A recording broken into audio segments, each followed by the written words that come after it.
santé au cœur de l'information.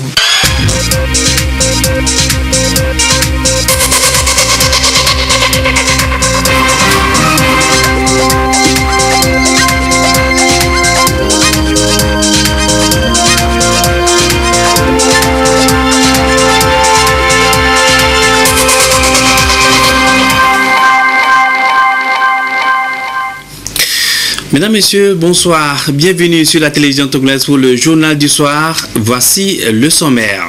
Tout un continent célèbre la femme ce 31 juillet, journée dédiée à cette actrice de développement. Le PND, un levier pour l'autonomisation économique de la femme togolaise, thème retenu pour la célébration au Togo. Un appel est lancé aux femmes à contribuer au développement du pays. Tabligo dans le Yotor, localité choisie pour l'apothéose de la célébration. Ce 30 juillet marque également l'anniversaire de votre chaîne, la TVT, 46 ans au service des Togolais à travers l'information, l'éducation et le divertissement. Occasion de donner un coup de projecteur sur ces deux femmes de la TVT. Vous allez découvrir dans ce journal. Et puis le mois poursuit les festivités de son jubilé d'argent Lomé. Le chronogramme des activités marquant les 25 ans de l'institution au Togo a été dévoilé cet après-midi à Lomé. Les détails avec Assoukou Raymond Krikpeu, le représentant résident de l'UMOA au Togo. Monsieur Krikpeu, bonsoir. Voilà pour les titres. Encore une fois, bonsoir et bienvenue dans le 20h. Toutes nos excuses pour le petit retard accordé dans ce journal. Sachez que le Conseil des ministres s'est réuni ce mercredi à la présidence de la République sous la coordination du chef de l'État Faure Essorzina Gnassingbé. Le communiqué sanctionnant le Conseil des ministres avec Katari Foulibazi, ministre en charge de la communication. Communiqué sanctionnant le Conseil des ministres du mercredi 31 juillet 2019. Le Conseil des ministres s'est réuni ce mercredi 31 juillet 2019 au palais de la présidence de la République sous la présidence de son Excellence M. Faure Essorzina Gnassingbé, président de la République. Au cours des travaux, le Conseil a adopté 4 projets de loi, adopté 3 décrets, écouté 3 communications et abordé un divers.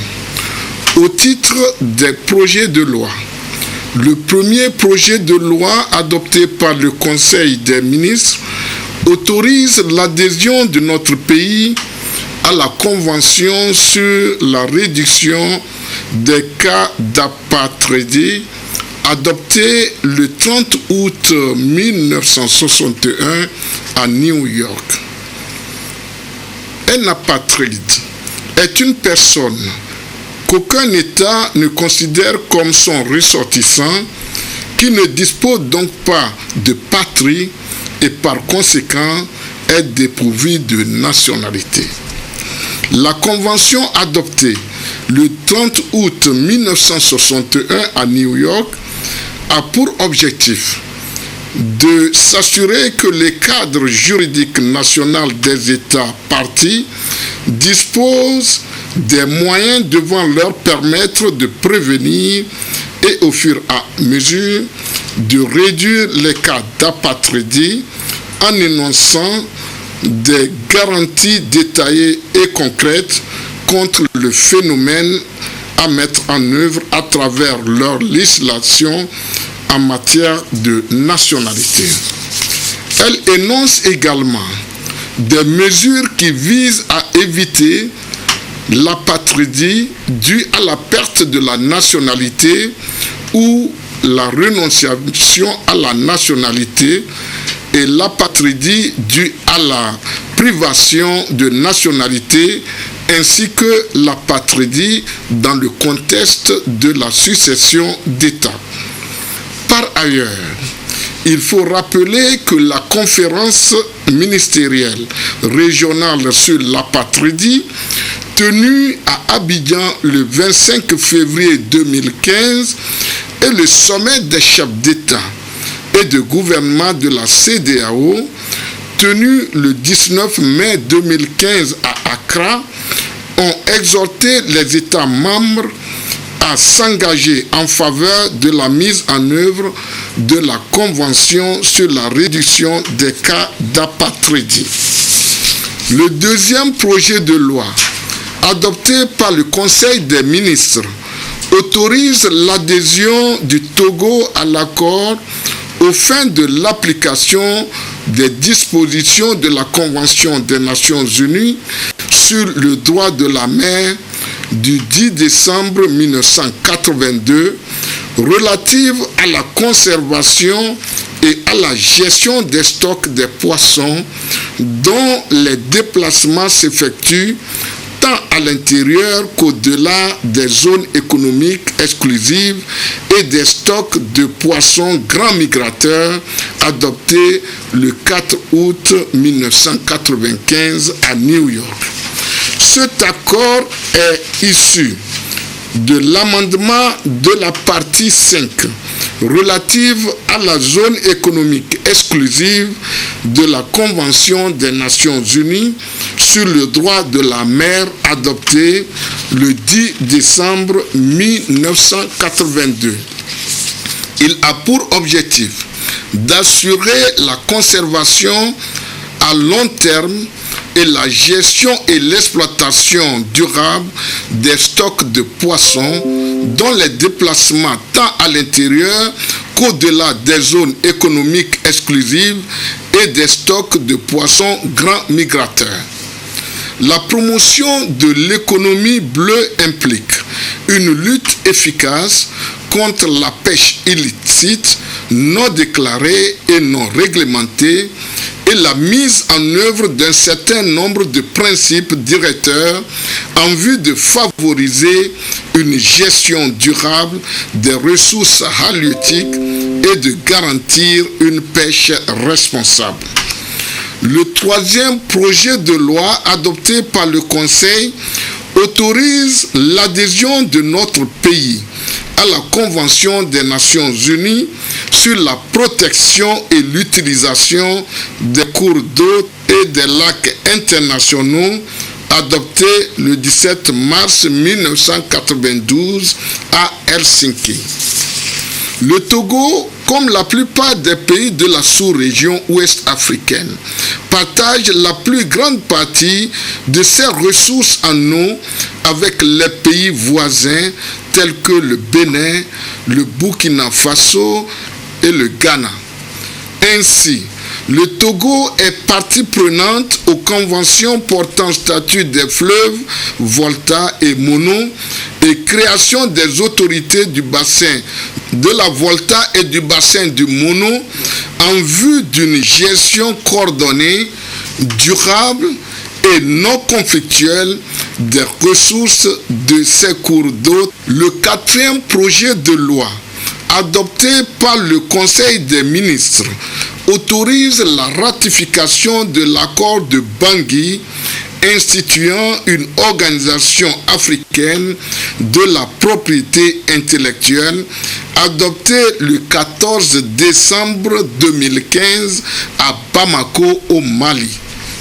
En effet, le 2 mars 1977, l'accord dit de Bangui révisé a créé l'Organisation africaine de la propriété intellectuelle OAPI. Cet accord a fait l'objet d'une seconde révision le 14 décembre 2015 à Bamako au Mali. Cette révision vise essentiellement à satisfaire l'harmonisation et l'adaptation du système de la propriété intellectuelle de l'espace OAPI aux exigences du contexte international et à répondre aux exigences des États membres en matière d'exploitation des actifs de la propriété intellectuelle. Au titre des décrets, le premier décret adopté par le Conseil porte expropriation pour cause d'utilité publique d'un site de la vallée du Zion.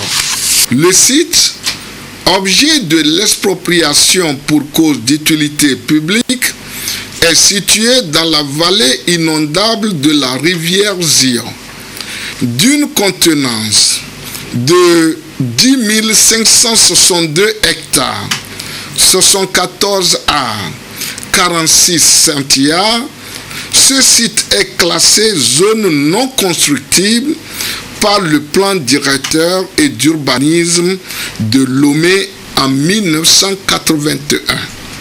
Cependant, les populations continuent d'y ériger des habitats précaires, sujets de façon récurrente à des inondations de façon récurrente et développent des activités qui fragilisent davantage l'écosystème et au mépris des règles de salubrité publique.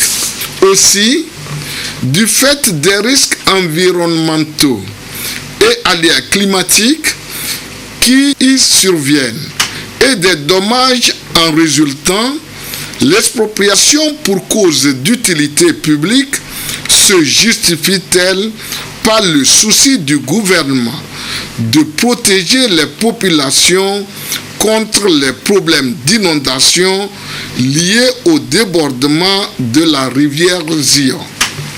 En effet, la recrudescence de ces fléaux en 2008, 2010, 2012 et ces dernières années incite à prendre des mesures de prévention et surtout de protection des populations pour prémunir des effets préjudiciables pouvant en résulter. Le deuxième décret adopté par le Conseil des ministres porte admission en grade hors hiérarchie de magistrats. La loi organique fixant statut des magistrats prévoit que les magistrats ayant couvert les 3 grades de la hiérarchie de leur corps sont classés hors hiérarchie par décret en Conseil des ministres et un bonus forfaitaire leur est accordé par le même décret. L'admission de 9 magistrats dans ce grade a été proposée par la commission d'avancement des magistrats et validée par le Conseil supérieur de la magistrature. Le 3e décret, adopté par le Conseil, déclare d'utilité publique et autorise le projet de construction d'une centrale solaire photovoltaïque de 30 MW à Blita. Dans le but de réduire la dépendance énergétique de notre pays et contribuer ainsi à l'atteinte des objectifs du plan national de développement, il a été initié un projet de construction d'une centrale solaire photovoltaïque de 30 MW à Blita. Les études environnementales et sociales ont révélé que l'exécution de ce projet affectera les parcelles de terrain des populations vivant dans la zone directe du projet. Vu l'importance de ce projet pour le pays et la nécessité de dérouler la procédure d'expropriation afin d'assurer une juste et préalable indemnisation des personnes affectées, il s'avère indispensable de procéder à la déclaration d'utilité publique du dit projet. Au titre des communications, la première communication écoutée par le Conseil des ministres est relative à la poursuite du processus d'organisation de la 55e session du Conseil international des bois tropicaux, CIBT, au Togo, du 2 au 7 décembre 2019 et a été présentée par le ministre de l'Environnement, du Développement durable et de la protection de la nature. Le Conseil international des bois tropicaux est le plus haut organe exécutif de l'Organisation internationale des bois tropicaux. Il se réunit au moins une fois par an pour établir le programme des projets de développement forestier et discuter des thèmes en rapport avec les politiques de l'organisation. sur la base des décisions relatives aux procédures d'organisation des sessions du CIBT hors siège, adoptées à la 46e session, le Togo a été retenu pour abriter sa 55e session lors de la 53e session tenue à Lima, au Pérou, en 2017. La deuxième communication écoutée par le Conseil est présentée par le ministre du Commerce, de l'Industrie, du Développement du secteur privé et de la promotion de la consommation locale. Elle est relative à l'adoption de la politique nationale de la qualité. Dans le contexte actuel de la globalisation de l'économie, l'accès des produits au marché et leur compétitivité sont conditionnés par le respect des normes relatives à la protection du consommateur et de l'environnement. La conformité des produits et services togolais doit être démontrée dans le respect des procédures d'évaluation de la conformité internationalement reconnue. La politique nationale de la qualité vise donc à établir un cadre adéquat pour le développement et le fonctionnement d'une infrastructure qualité convenable, pertinente et efficiente afin de contribuer à une mise en œuvre réussie du PND. La troisième communication écoutée par le Conseil, présentée par le ministre chargé du Commerce, est relative à l'organisation de la première édition de la Semaine du secteur privé au Togo. À l'issue de la rencontre entre le gouvernement et l'ensemble des composantes du secteur privé, les parties ont convenu d'instituer une manifestation annuelle dénommée Semaine du secteur privé. Cette manifestation est consacrée au secteur privé et vise à renforcer le dialogue public-privé sur les questions stratégiques liées à l'environnement des affaires et à la promotion de l'activité économique. L'institution de la Semaine du secteur privé répond à la volonté de part et d'autre de réaffirmer le rôle moteur du secteur privé dans l'économie nationale. Pour cette année 2019, de concert avec le secteur privé dans toute sa diversité, il sera organisé dans la deuxième quinzaine du mois de septembre, la première édition. Au titre des divers, le Premier ministre, chef du gouvernement, a demandé au ministre de produire dans les délais raisonnables les textes d'application des lois votées et promulguées afin d'assurer une mise en œuvre efficace des mesures qui y sont prévues. Fait à Lomé, le 31 juillet 2019, le Conseil des ministres. Voilà, c'était donc le communiqué sanctionnant le Conseil des ministres qui s'est réuni ce mercredi à la présidence de la République. Les communautés africaines célèbrent ce 31 juillet la femme, celle qui donne la vie et par ses multiples actions est devenue une actrice importante du développement du continent noir. Et au Togo, les autorités sont plus que convaincues de la place qu'occupe la femme dans la société et ne cessent de multiplier les initiatives pour son épanouissement et autonomisation. Journée de la femme africaine, mais aussi 46 ans d'existence de votre chaîne, la télévision togolaise, 46 ans de fidélité et de partenariat entre les téléspectateurs et la chaîne mère. Plus de 4 décennies d'histoire que la TVT s'engage à poursuivre.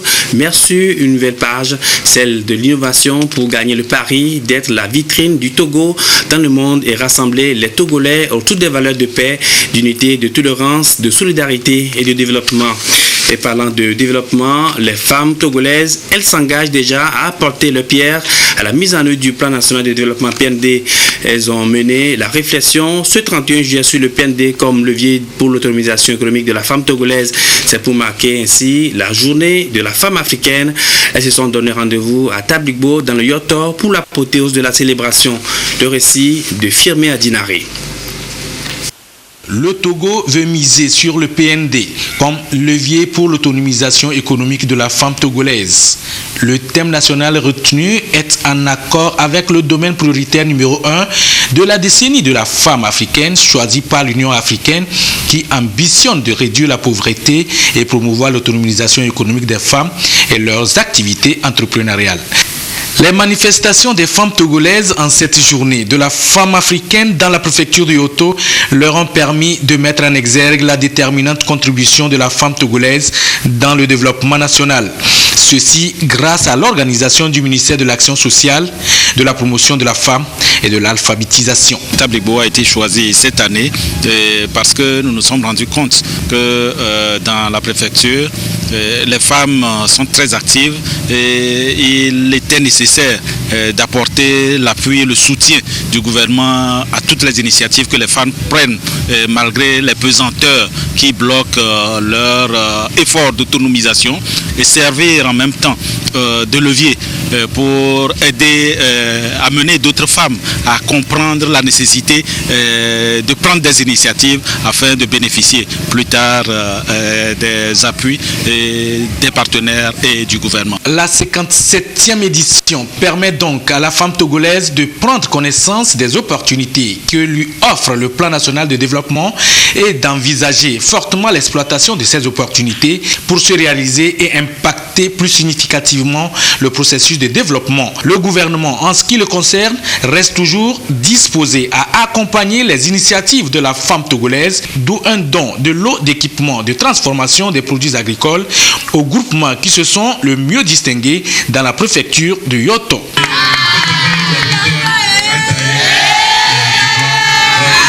Nous sommes très fiers du don que le gouvernement nous a offert pour le groupement des femmes dans la préfecture de Yoto. Nous remercions une fois encore le chef de l'État. Nous le remercions vivement. Pour atteindre les objectifs de développement, d'énormes défis restent à relever. Ces défis, c'est de renforcer les femmes dans les capacités managériales des femmes. Nous avons beaucoup travaillé avec le milieu rural. Aujourd'hui, il va falloir mettre le cap sur les femmes qui sont dans les entreprises, sur les femmes entrepreneurs, sur les femmes des marchés et leur apprendre comment manager leur activité économique. Organiser des séances de renforcement de capacité, des séances de formation, développer des stratégies de formation, de renforcement de capacité à l'endroit de ces femmes, de ces groupements de femmes, à l'endroit de ces commerçantes et à l'endroit de tous ceux qui interviennent dans la chaîne de production et de transformation, que ce soit les hommes, que ce soit les femmes. Le Togo envisage de poursuivre la promotion de l'équité et de l'égalité de genre et l'autonomisation des femmes qu'il considère incontournable pour passer d'une croissance économique de 5,4% à 7,6% d'ici l'horizon 2022. Elles sont devenues une figure de proue du développement de votre chaîne, la télévision togolaise. Vous allez les voir à l'œuvre, deux femmes de la TVT qui s'affirment par leur bravoure, leur ténacité et leur leadership. Carole Peto et Ida Napo font aujourd'hui la fierté des femmes battantes de la chaîne mère. Coup de projecteur sur ces deux femmes leaders, leur parcours professionnel dans ce dossier signé Pierre Soussoupo. Chaque jour, elle monte ses marches et toujours à l'heure au bureau. Il est 7h15. Ida Napo est déjà au poste. Bonjour Joël. Bonjour madame. Comment ça va? Et la famille? Ça va très bien. Tu es seul ce matin? Voilà. Il y a cet élément que tu n'as pas coché? Pourquoi tu ne l'as pas archivé? Non, c'est pas passé dans les journaux d'hier. Non, même si ça ne passe pas, il faut toujours archiver, c'est ce que je vous ai dit. Parce qu'au montage, on peut détruire ça. Et pour retrouver ça, c'est ici. Si vous n'archivez pas ça, c'est fini, on a perdu l'élément. Ida est chef section du service des archives de la télévision togolaise. Son engagement, sa détermination et son amour pour un travail bien fait lui ont permis d'être promu à la tête de cet important service. Et depuis, Qui dit archive dit le patrimoine audiovisuel national. Donc, nous avons pour tâche de garder, de stocker tout le patrimoine audiovisuel national. Donc, actuellement, avec la numérisation, le travail est devenu un peu plus facile pour nous parce que avec l'analogique, avec les Betacam, les Zumatiques, nous archivons, nous écrivons les conducteurs, c'était manuel. 1980, si c'est un élément des années 80 qu'on cherche, tu retournes à la Polytech, prendre le cahier, tu commences par fouiller, page par page, et vous lisez ligne par ligne pour enfin retrouver l'élément. Les collaborateurs directs de Ida, ce sont des hommes, femmes et chefs. Cela n'a toujours pas été aisé. Mais ici, c'est vrai que ce n'est pas facile, une femme que je suis devant les hommes. Mais par la grâce de Dieu, j'arrive à m'en sortir. Je ne considère pas mes collaborateurs comme des subalternes. Je les traite égal à égal parce que c'est des pères de famille, c'est des responsables. Je n'ose pas le ton le plus souvent et donc quand j'ose le ton, ils savent que j'ai raison. Des femmes dévouées au travail, elles se retrouvent dans diverses divisions de la TVT. Elles sont secrétaires, cadreurs, journalistes et productrices d'émissions. Carole Peto en est également une.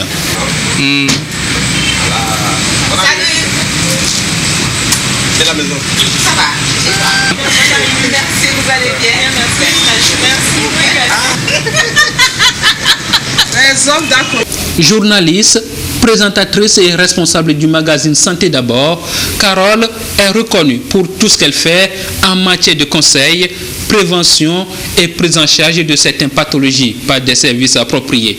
Plus de 10 ans déjà, Santé d'abord est devenu un rendez-vous de grande audience sur la TVT. Lorsqu'on a une émission hebdomadaire, ça veut dire qu'à chaque fois, il faut être sur le terrain, il faut préparer, puisqu'une émission, ça demande beaucoup de travail et un gros sacrifice. Alors, si nous prenons l'émission Santé d'abord, c'est une émission qui dure 1 heure de temps et elle comporte plusieurs sujets.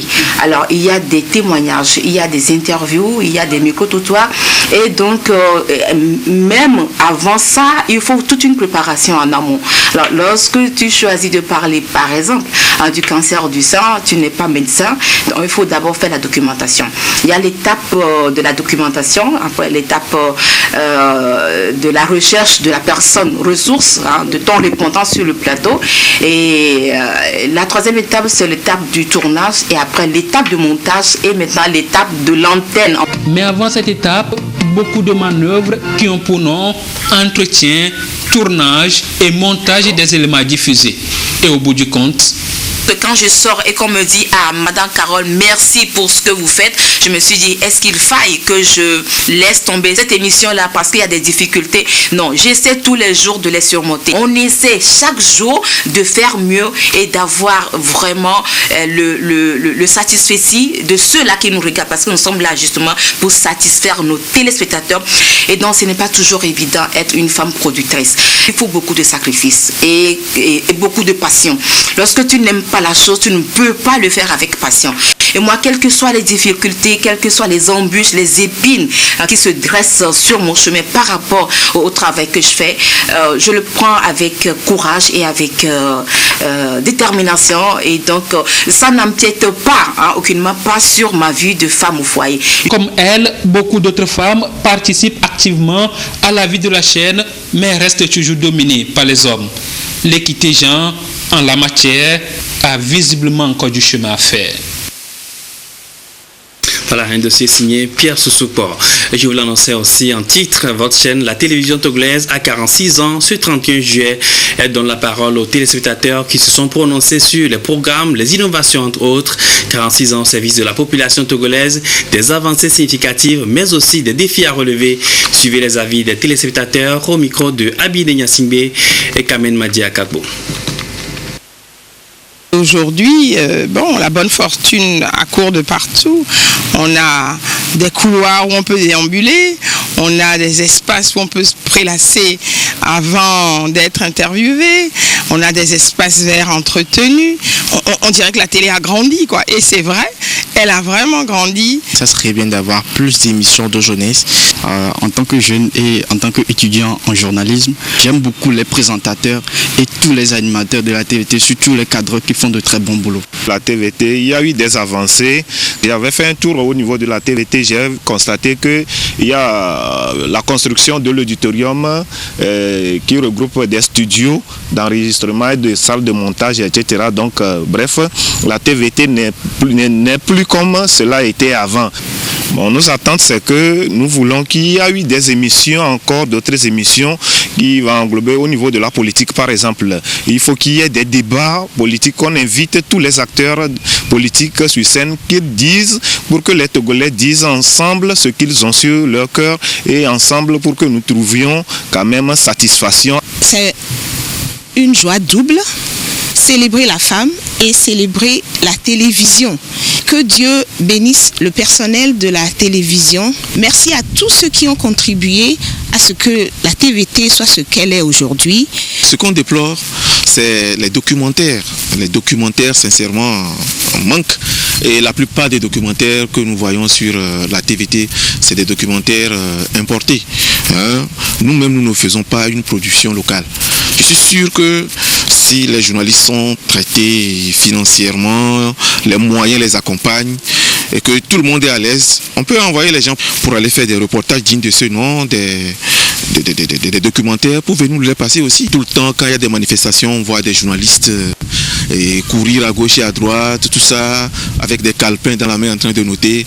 Nous sommes sûrs que derrière tout ça, l'État quand même pense à ce qu'ils soient rémunérés à leur juste valeur pour que le travail et tout ce qu'ils font puisse vraiment plaire à la population. Oui, c'est un appel que les journalistes, voyez, pour qu'ils donnent le meilleur d'eux-mêmes. Voilà, c'était donc les avis des téléspectateurs. 8 pays, un dessin économique unique. L'UEMOA célèbre son jubilé d'argent cette année.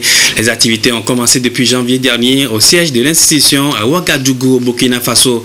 L'événement se poursuit à Lomé. La représentation nationale de l'UEMOA a organisé une conférence de presse ce mercredi pour dévoiler le chronogramme des activités. Les détails avec Bénédicte Aleke et Frimer Dinaré. Des médias, la représentation nationale de l'Union économique et monétaire ouest-africaine UEMOA dans le cadre des activités marquant le jubilé d'argent de l'institution. 25 ans d'harmonisation des politiques financières et fiscales entre les 8 États membres, 25 ans de recherche et de proposition des politiques d'intégration sous-régionale, que du chemin parcouru avec des avancées notables. 25 ans après, notre organisation peut se féliciter d'avoir contribué à la création d'un espace de saine gestion économique. Le taux de croissance annuel moyen de nos économies est de plus de 6% depuis plusieurs années. Et nous avons une inflation qui est maîtrisée autour de 1%. Ce sont des éléments importants dans la construction économique et des événements importants dans la quête du développement. L'UEMOA a mis également en œuvre des politiques sectorielles dans presque tous les domaines. Des projets, des programmes toujours en cours de réalisation poussent l'opinion internationale à classer l'UEMOA au premier rang des modèles d'intégration des peuples en Afrique selon la représentation. Au Togo, par exemple, des politiques sont définies à travers plusieurs domaines d'intervention. L'UEMOA apporte son appui à l'hydraulique villageoise. L'UEMOA apporte son appui dans le domaine agricole en construisant des magasins de conservation de récoltes et de graines. L'UEMOA apporte également son appui dans la réhabilitation ou dans la construction de corridors routiers. Cependant, l'institution entend faire davantage pour répondre à beaucoup d'autres défis. Les défis liés à l'approvisionnement en énergie, les défis liés aux infrastructures. Beaucoup a été fait en 25 ans, mais il reste encore beaucoup à faire. Le défi de la libre circulation des personnes et des biens. Il y a eu des avancées énormes sur ce chantier. On circule librement dans notre zone. Mais il subsiste encore des tracasseries, des barrières tarifaires et non tarifaires, des prélèvements illicites sur les routes, les corridors routiers. Toutes ces choses-là nous interpellent. L'apothéose des activités marquant la célébration de ce jubilé d'argent au Togo est prévue pour le 1er août prochain, date de mise en vigueur du traité fondateur de l'UEMOA. Et pour plus de détails sur cette commémoration de l'UEMOA, nous avons sur ce plateau Assoukou Raymond Krikpeu, il est le représentant résident de la commission de l'UEMOA au Togo. Alors, Monsieur Krikpeu, quel sens vous donnez à la commémoration des 25 ans de l'UEMOA au Togo? Merci. Permettez-moi tout d'abord d'adresser mes remerciements aux autorités du Togo pour les privilèges et les facilités qui nous sont accordés dans l'exercice de notre mission et pour la possibilité qui nous est offerte ce soir de parler des 25 ans de l'UEMOA. Les 25 ans, pour nous, c'est à la fois un moment d'engagement et de réengagement. C'est le moment de rendre hommage à l'engagement des pères fondateurs de notre union pour leur vision. C'est un moment de réengagement aussi face à l'ampleur des défis qui restent à relever, en dépit d'avancées incontestables et de résultats très importants. Alors, 25 ans de réalisation, qu'est-ce qu'on peut noter en termes de réalisation concrète au Togo? Au niveau du Togo, il faut d'abord parler du cadre général de l'UEMOA. Qu'est-ce que nous avons réalisé en 25 ans? L'UEMOA a été créé pour favoriser le développement économique de notre espace à travers la gestion concertée des économies. Et aujourd'hui, nous sommes dans une zone, dans un espace de saine gestion économique. Le taux de croissance annuel moyen de nos économies, depuis plusieurs années, est au-dessus de 6%. Et l'inflation est maîtrisée autour de 1%. L'UEMOA contribue également, par le biais de ses politiques sectorielles, à répondre à des nécessités objectives liées à l'amélioration des conditions de vie des populations. C'est dans ce sens-là que l'UEMOA intervient dans tous ses autres États membres et intervient également au Togo en complémentarité avec les efforts des autorités nationales. Alors, au-delà de ces réalisations faites au Togo, quels sont d'autres chantiers de l'UEMOA dans notre pays, le Togo? Il y a plusieurs chantiers et les interventions de l'UEMOA couvrent une palette assez large. Ces interventions couvrent la quasi-totalité des secteurs économiques. Ils vont par exemple de l'agriculture au transport en passant par l'énergie, où nous contribuons à l'électrification rurale. En agriculture, il y a les aménagements agro-silvopastoraux et halieutiques. Et au niveau des transports, l'UEMOA contribue également à la réhabilitation ou à la construction de corridors routiers pour favoriser les échanges entre les pays côtiers, le Togo est un pays côtier, et les pays de l'Interland, mais pour renforcer plus globalement la compétitivité des activités économiques. Pour cette célébration, les 25 ans de l'UEMOA au Togo, vous avez dévoilé le chronogramme cet après-midi lors d'une conférence de presse. Quelle est la suite du programme? Il faut dire que le programme a commencé depuis hier avec une conférence que nous avons eue à l'université dans le temple du savoir pour avoir la vision critique des enseignants, des chercheurs et des étudiants sur l'évolution du processus de construction communautaire. Et nous avons poursuivi ce matin même dans les locaux qui abritent nos sièges avec une conférence de presse. C'est le lieu pour moi de rendre hommage et de saluer les journalistes parce qu'ils sont les vecteurs de communication sans lesquels l'intégration se déroulerait en vase clos. L'apothéose de cette célébration, de la commémoration des 25 ans de l'UEMOA au Togo, ce sera demain, à travers un dîner qui va rassembler les autorités politiques et administratives, les ambassadeurs, les représentants des organisations africaines et internationales accréditées au Togo, ainsi que les chefs d'entreprise et la société civile. Merci beaucoup, M. Assoukou Raymond Cricpeux, d'être passé sur le plateau. Je rappelle que vous êtes le représentant résident de la commission de l'UEMOA au Togo. Et bonne soirée. Bélis Courtage Assurance redonne la confiance aux assurés. Elle a créé un cadre de dialogue sur les différents services aux assurés. La 3e Assemblée Générale a également permis de présenter de nouveaux produits tels que l'assurance santé, multi-habitation individuelle et professionnelle. Les détails avec Robert Kotogbe et Sandra Ziagbe. Les prestations et services qu'offrent les compagnies d'assurance au Togo ne sont pas aussi poussées dans l'opinion comme l'on le fait croire. Un constat fait par Bélis Courtage Assurance. Dans la dynamique de sensibiliser les populations non assurées de la couverture assurance et surtout par faire les relations entre les assureurs et assurés, la société de courtage ouvre un cadre d'échange annuel autour du sujet. Chaque fois que courtier Bélis Assurance parle de l'assurance aux assurés, ces derniers expriment le besoin de s'entretenir avec les véritables garants de leurs risques. Je me dis c'est tout à fait normal, c'est leur droit le plus absolu de vouloir parler à leur vis-à-vis, à leur face-à-face, à leurs co-contractants. Au cours des 2 dernières assemblées annuelles, les débats ont été consacrés à l'assurance maladie. Pour la 3e édition, Bélis Courtage Assurance met l'accent sur la santé. Aujourd'hui, l'assurance santé ne fait que tutoyer 19%, on n'atteint même pas encore 20% du secteur financier.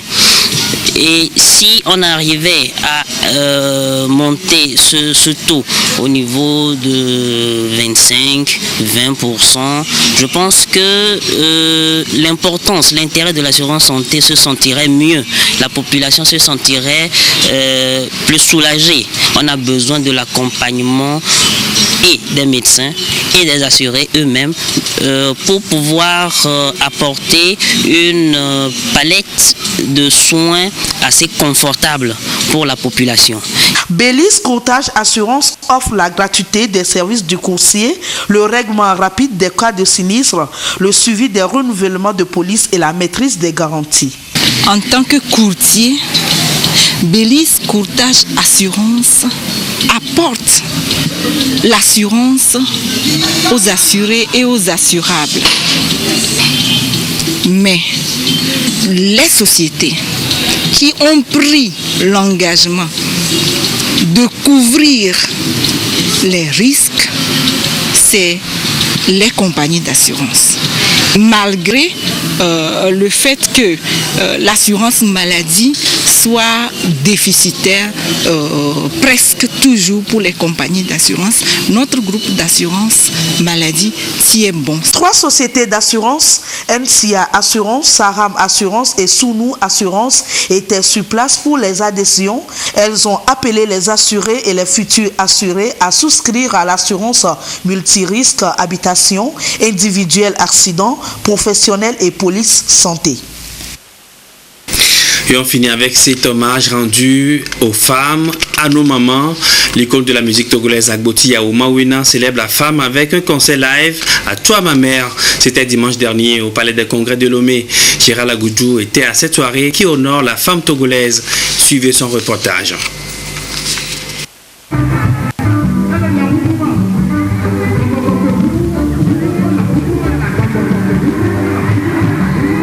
Sa corde vocale et le timbre de sa voix sont restés intacts malgré le poids de l'âge. Agboti Yao Maunam porte plus haut la femme africaine. Il lui dédie ce concert en des termes simples. À toi ma mère. L'artiste n'a pas manqué de quoi vendre plus cher l'image de la femme togolaise dans toute sa diversité.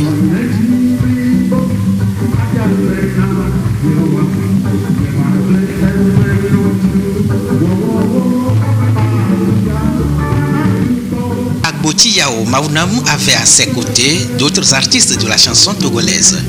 Makafi Abitor, Rosalie, Victoire Biakou, Bibi Reine, Mirlinda, Toto Patrick et bien d'autres voix de la musique togolaise.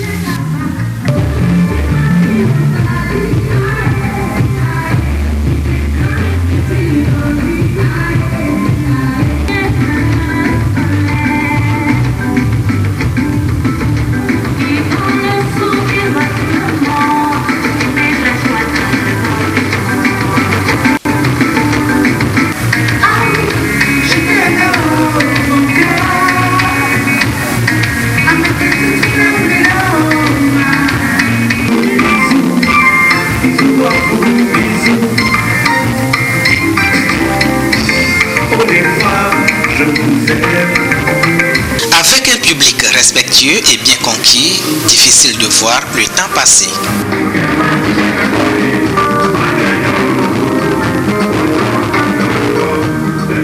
Une soirée inoubliable avec différentes prestations. Surtout qu'il s'est déplacé avec sa maman pour au moins lui montrer une fois ce qu'il est au Togo, ce qu'il est dans le monde. J'étais dans la tristesse, mais je suis venu ce soir vraiment, je suis ravi. Ça nous a fait beaucoup plaisir, on le remercie beaucoup. Nous sommes vraiment enchantés de le voir. Que Dieu lui accorde encore la force, la santé, la vie en abondance.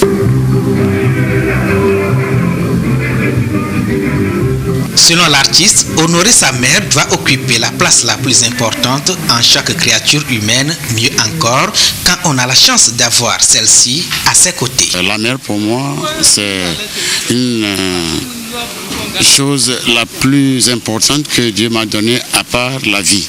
Glorifier ou bien honorer sa mère, c'est pendant qu'elle vit. Je pense que c'est une bonne chose. Je remercie le public d'avoir spontanément répondu à cet appel que j'ai lancé. L'année dernière, l'artiste a célébré ses 40 ans de parcours musical. À son actif, un 45 tours, 14 albums et 3 singles, soit un total de 84 chansons gravées sur disque.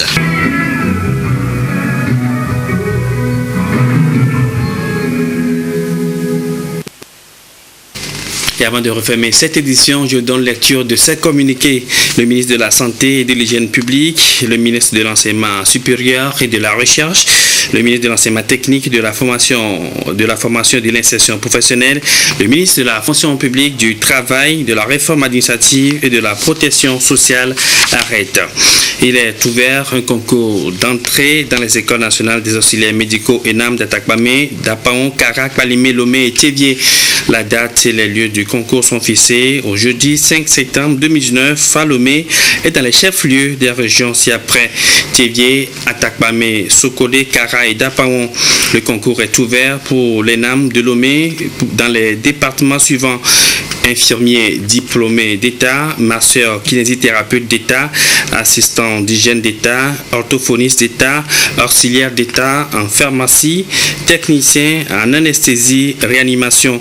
Pour les ENAM d'Atakpamé, d'Akbaon, Kara, Balimé et Thévié, seul le département des infirmiers diplômés d'État est ouvert. Pour plus de détails sur les conditions à remplir, veuillez consulter le quotidien national Togo Presse. Le ministre de la Santé, de l'Hygiène publique, le ministre de l'Enseignement supérieur, de la Recherche, le ministre de l'Enseignement technique, de la formation et de l'insertion professionnelle, le ministre de la fonction publique, du travail, de la réforme administrative et de la protection sociale arrête. Il est ouvert un concours d'entrée dans les écoles nationales des sages-femmes ENES d'Atakpamé, d'Apaon, Karak, Palimé, Lomé et Thévié. La date et les lieux du concours sont fixés au jeudi 5 septembre 2019 à Lomé et dans les chefs-lieux de région ci-après Thévié, Atakpamé, Sokolé, Kara et d'Apaon. Le concours est ouvert pour le département des sages-femmes d'État. Et pour plus de détails, veuillez consulter également le quotidien national Togo Presse. Le ministre de la Santé, de l'Hygiène publique, le ministre de l'Enseignement technique, de la formation et de l'insertion professionnelle, le ministre de la fonction publique, du travail, de la réforme administrative et de la protection sociale. arrête. Il est ouvert un concours d'entrée à l'École nationale des aides sanitaires ENAS de Sokodé. La date et les lieux du concours sont fixés au jeudi 5 septembre 2009 à Lomé et dans les chefs-lieux de région ci-après Thévié, Atakpamé, Sokodé, Kara et Dapaon. Le concours est ouvert dans les départements des infirmiers auxiliaires d'État et des accoucheuses auxiliaires d'État. Et pour plus de détails, veuillez consulter le quotidien national Togo Presse. Communiqué du ministre de la Santé et de l'Hygiène publique, une épidémie de maladie à virus Ebola sévit actuellement en République démocratique du Congo. Ceci a amené l'Organisation mondiale de la santé, OMS, à déclarer la situation comme une urgence mondiale de santé publique. Il s'agit d'une maladie grave et hautement contagieuse. Elle se transmet à une personne par contact avec les liquides biologiques d'une personne malade, sang, vomissures, selles, urine, liquides génitaux. Elle se manifeste par une fièvre brusque accompagnée de plusieurs autres signes, notamment faiblesse intense, douleur musculaire, maux de tête, fatigue, nausées ou vomissements, diarrhée, douleur abdominale ou saignement, diarrhée sanglante, vomissement sanglant, saignement des gencives ou du nez, présence de sang dans les urines, dans les yeux ou autres parties du corps. Le ministre de la Santé et de l'Hygiène publique, face à cette situation, invite la population à une vigilance plus accrue et à l'adoption des mesures préventives suivantes. Se laver régulièrement les mains à l'eau et au savon, éviter tout contact avec le sang, les selles, les urines, la salive et les vomissures d'une personne suspecte ou malade d'Ebola. Ne pas manipuler en l'absence de toute mesure de protection adaptée le corps d'une personne décédée et suspecte d'Ebola. Devant toute suspicion, informer le personnel du centre de santé le plus proche pour une prise en charge rapide et adéquate. La maladie à virus Ebola peut être guérie si elle est détectée et prise en charge précocement dans un centre de santé.